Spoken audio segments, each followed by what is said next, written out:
নমস্কার বন্ধুরা, কেমন আছেন সবাই? এই দেখুন, এগুলো দেখে নিশ্চয়ই বুঝতে পারছেন কি যে এটা কি জিনিস। হ্যাঁ, এটা হচ্ছে ওই যে আমরা যেটা খারকোল পাতা বা ঘাটকোল পাতা বলে থাকি অনেকে, সেই খারকোল পাতার ডাঁটি। দেখুন, এই ডাঁটিগুলো আমি খারকোল পাতার রেসিপি করেছি। সেই রেসিপির ডাঁটিগুলো আমি এখানে ফেলে দিইনি, কিন্তু আমি ডাঁটিগুলোকে দেখুন এইরকম ভাবে কেটে নিয়েছি। আর আমরা যেভাবে কচুর শাক বা কচুর ডাঁটি কাটি, ঠিক সেইভাবে ওপরের যে ছালটা থাকে সেটাকে ছাড়িয়ে দিতে হয়। দিয়ে এরকম পিস পিস করে কেটে আমি এটাকে সেদ্ধ করে নিয়েছি প্রেসার কুকারে। এটা কিন্তু অনেকগুলো সিটি দিয়েছি, তাও দেখুন মানে 10-12টা সিটি দিলেও কিন্তু এগুলো গলে না। এই দেখুন, এরকম বেশ নরম হয় কিন্তু গলে না, গোটা গোটা থাকে। দেখছেন তো, সব গোটা গোটা আছে, এরকম গোটা গোটা থাকবে। তো এই যে খারকোল পাতা, এই খারকোল পাতার ডাঁটিগুলো দিয়ে কি আপনারা কোনোদিন কোনো রান্না করে খেয়েছেন? যদি না খেয়ে থাকেন বন্ধুরা, তাহলে চলুন দেখে নিন এটা দিয়ে কি করে রান্না করতে হয়। তো এটা প্রথমে কিন্তু সেদ্ধ করে নিতে হবে, জানেন তো, সিদ্ধ করে নিয়ে তারপরে রান্না করতে হবে। তো চলুন এবার সরাসরি চলে যায় রান্নায়।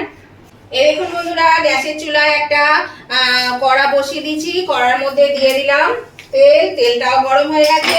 আর দিয়ে দিলাম একটা তেজপাতা, 2 টুকরো শুকনো লঙ্কা আর 1/2 চামচ পাঁচফোড়ন।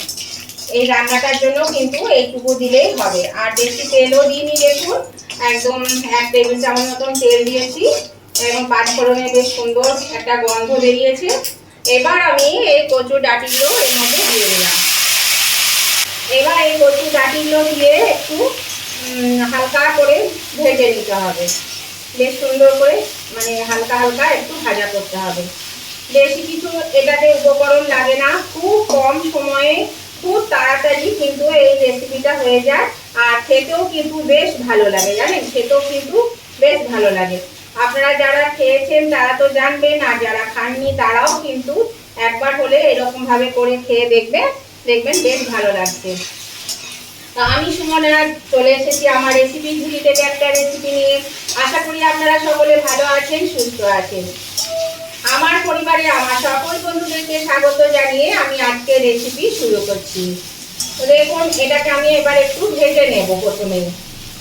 আর এর জন্য যে মশলাটা লাগবে সেটা হচ্ছে, এখানে আমি 1 চামচ পোস্ত আর 1 চামচ সর্ষে বাটা নিয়েছি। এটাকে ভালো করে একটু মিশিয়ে দেব জল দিয়ে। নতুন বন্ধু যারা আমার চ্যানেলে প্রথম এসেছেন, এখনো আমার চ্যানেলটা সাবস্ক্রাইব করেননি, তাদের কাছে আমার অনুরোধ, অবশ্যই কিন্তু আমার চ্যানেলটা সাবস্ক্রাইব করে আমার পাশে থাকবেন। আর পাশে থাকা বেলটা অবশ্যই ক্লিক করে দেবেন, তাহলে পরে আমি যখনই আমার নতুন নতুন ভিডিও আপলোড করব, সাথে সাথে নোটিফিকেশন আপনাদের মোবাইলে পৌঁছে যাবে। আর সবার আগে আপনারা আমার ভিডিও দেখতে পাবেন। আর আমার উভয় বন্ধুরা এই রেসিপিটা দেখতে দেখতে যদি পছন্দ হয়ে থাকে, তাহলে পরে এখনো পর্যন্ত যদি লাইক দিতে ভুলে গিয়ে থাকেন, প্লিজ লাইক বাটনটা একটু প্রেস করে দেবেন। আপনাদের একটা লাইক আমাকে এগিয়ে নিয়ে যেতে অনেকটা সাহায্য করে। আর যদি ভালো লেগে থাকে আজকের রেসিপি, যদি খুব ভালো লেগে থাকে, তাহলে অবশ্যই আপনাদের বন্ধু বান্ধব আত্মীয় স্বজন সকলের কাছে একটু পৌঁছে দেবে। তার জন্য প্রচুর পরিমাণে একটু শেয়ার করে দেবে। আর কেমন লাগলো আজকের এই নতুন ধরনের একটা রেসিপি, সেটা জানাতে কমেন্ট করতে ভুলবেন না। আপনাদের মিষ্টি মিষ্টি কমেন্টগুলো যেমন পড়তেও ভালো লাগে, তেমনি একটা কমেন্ট আমাকে পরবর্তী রেসিপি বানাতে অনেকটাই কিন্তু উৎসাহিত করে। তাহলে উভয় বন্ধুরা কিন্তু লাইক শেয়ার কমেন্ট করতে একদম ভুলবেন না বন্ধুরা। দেখুন, কথা বলতে বলতে কিন্তু আমার এটা বেশ একটু ভাজা ভাজা হয়ে গেছে। এটা তো খুব বেশি ভাজার দরকার নেই, হালকা ভাজা করলেই হবে নাড়াচাড়া করে তেলের মধ্যে। আমি নুন আর হলুদ দিয়ে দিলাম পরিমাণ মতো। দেখুন, এবার 2 মিনিট একটু নেড়ে নেব। 2 মিনিট হয়ে গেছে বন্ধুরা। এবার আমি এর মধ্যে এই যে সর্ষে আর পোস্ত বাটা, এটা আমি জলে গুলে নিয়েছি, এটা একটু দিয়ে দিলাম।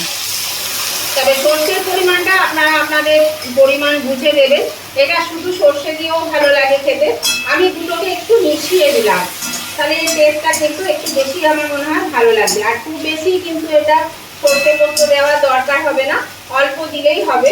আর দিয়ে দিচ্ছি একটু ঝাল অনুযায়ী কাঁচা লঙ্কা বাটা। এটা আপনাদের পছন্দ মতন ঝালটা দেবে, তাহলেই কিন্তু এটা হবে। তো এবার আমি এটা দিয়ে আর এই যে বাটিটা ধুয়ে একটু জল দেব, এই বাটি ধুয়ে একটু জল দিয়ে দিলাম 1 বাটি মতো, দিয়ে আমি এটাকে নেড়ে চেড়ে একটু ঢাকা দিয়ে দেব। এই মিনিট 5-7 জন্য একটু ঢাকা দিয়ে দিলে কিন্তু হবে। আর আঁচটাকে মিডিয়ামে রেখে দিতে হবে। এই ডাঁটিগুলো তো সেদ্ধ আছেই, শুধু এই মশলাটার জন্য একটু ঢাকা দিতে হবে। আমি এটা ঢাকা দিয়ে দিলাম, আঁচটাকে আমি লো টু মিডিয়ামে দিয়ে দিলাম। 5-7 মিনিট পরে ফিরে এলাম বন্ধুরা। দেখুন এর মধ্যে এবার আমি একটু চিনি দিয়ে দিচ্ছি, একটু স্বাদ অনুযায়ী চিনি দিয়ে দিচ্ছি। চিনিটা দিলে খেতে কিন্তু বেশ ভালো লাগে। চিনি দিয়ে এটা আমি নেড়ে দিলাম, আর আমি এটা গ্যাসটা কিন্তু ফুল আঁচে দিয়ে দিলাম। দেখলেন তো বন্ধুরা কত তাড়াতাড়ি কত সহজে সামান্য উপকরণে এই রেসিপিটা হয়ে গেল। আর গরম গরম ভাতের সঙ্গে কিন্তু এটা খেতে ভীষণই ভালো লাগে বন্ধুরা। অবশ্যই একবার হলেও করে দেখবেন, খুব ভালো লাগবে খেতে। আর একটা কথা বলি বন্ধুরা, এই যে কমেন্টের পাশে দেখবেন একটা হাই বাটন আছে, ওটা একটু প্রেস করে দেবেন, তাহলে আপনাদের মতন আরো অনেকেই কিন্তু আমার এই রেসিপিগুলো দেখতে পাবে, সবার কাছে পৌঁছে যাবে। আর বন্ধুরা যারা আমার চ্যানেলে নতুন আসছেন, আমার বন্ধু হচ্ছেন, তাদের কাছে আমার একটা রিকোয়েস্ট, প্লিজ আপনারা একটু জানিয়ে দেবেন যে আপনারা আমার বন্ধু হয়েছেন, এই কথাটা একটু জানিয়ে যাবেন। তাহলে কি হবে, আমি আপনাদেরকে বন্ধু করে নিতে পারবো, আপনাদের পরিবারেও আমি যেতে পারবো। তা নাহলে কিন্তু আমরা বুঝতে পারি না, সেজন্য বন্ধু করতে পারি না। একটু সময় দেবেন বন্ধু করার জন্য, সাথে সাথেই চাইলে কিন্তু পাবেন না, অন্তত 24 ঘন্টা সময় দিতেই হবে। দেখুন এটা হয়ে গেছে, এবার আমি এটা নামিয়ে নিচ্ছি। গ্যাসটা আমি অফ করে দিলাম, একটা সার্ভিং ডিশে আমি এটা তুলে নিচ্ছি। তাহলে বন্ধুরা আজকের এই ভিডিওটা যদি আপনাদের ভালো লেগে থাকে, তাহলে অবশ্যই লাইক শেয়ার কমেন্ট করতে ভুলবেন না। আজকের মতন ভিডিওটা আমি এখানেই শেষ করলাম। আবার নতুন ধরনের নতুন কোনো ভিডিও নিয়ে চলে আসবো। ততদিন আপনারা ভালো থাকবেন, সুস্থ থাকবেন। Tata, bye bye.